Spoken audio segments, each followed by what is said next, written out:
New York. A senior North Korean official and the top U.S. diplomat had dinner in New York on Wednesday as President Donald Trump and Kim Jong-un try to salvage prospects for a high-stakes nuclear summit. It's the highest-level official North Korean visit to the United States in 18 years. Kim Yong Chol, the former military intelligence chief and one of the North Korean leader's closest aides, landed mid-afternoon on an Air China flight from Beijing.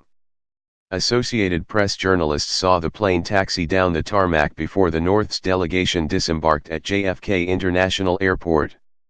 During his unusual visit, Kim Yong Chol had dinner for about an hour and a half with Secretary of State Mike Pompeo, who traveled from Washington to see him. The two planned a day full of meetings Thursday, the White House said. Their talks will be aimed at determining whether a meeting between Trump and Kim Jong-un, originally scheduled for June 12 but later cancelled by Trump, can be restored, U.S. officials have said.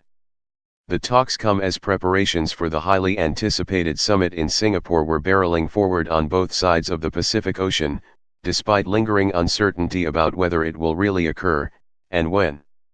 As Kim and Pompeo were meeting in New York, other U.S.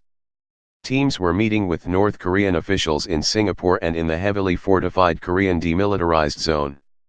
If it happens, we'll certainly be ready, White House spokeswoman Sarah Huckabee Sanders said of the Singapore summit. Regarding the date for the meeting, she added, "We're going to continue to shoot for June 12. North Korea's flurry of diplomatic activity following a torrid run in nuclear weapons and missile tests in 2017 suggests that Kim Jong-un is eager for sanctions relief to build his economy and the international legitimacy the summit with Trump would provide. But there are lingering doubts on whether Kim will ever fully relinquish his nuclear arsenal, which he may see as his only guarantee of survival in a region surrounded by enemies. Trump announced that Kim Yong Chol was coming to New York for talks with Pompeo in a tweet on Tuesday in which he said he had a great team working on the summit. That was a shift from last week, when Trump announced in an open letter to Kim Jong-un that he had decided to terminate the summit following a provocative statement from the North. Pompeo, Trump's former CIA chief, has traveled to Pyongyang twice in recent weeks for meetings with Kim Jong-un, and has said there is a shared understanding between the two sides about what they hope to achieve in talks.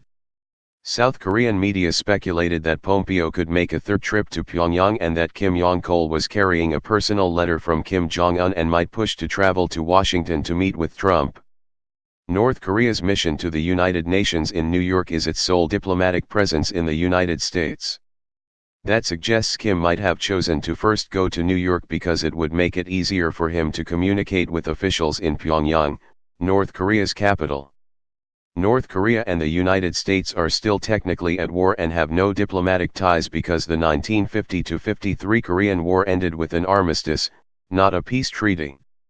Trump views a summit as a legacy-defining opportunity to make the nuclear deal that has evaded others, but he pledged to walk away from the meeting if he believed the North wasn't serious about discussing dismantling its nuclear program. After the North's combative statements, there was debate inside the Trump administration about whether it marked a real turn to belligerence or a feint to see how far Kim Jong-un could push the U.S.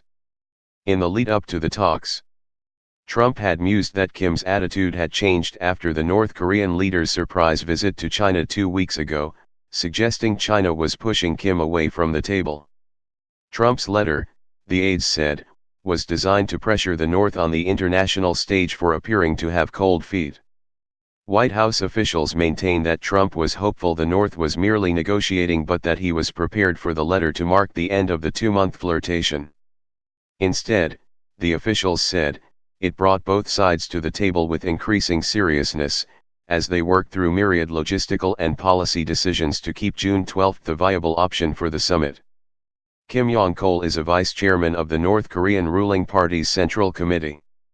The last official of his stature to visit the United States was Jo Myung-rok, the late first vice chairman of the National Defense Commission, who visited Washington in 2000, South Korea's unification ministry said.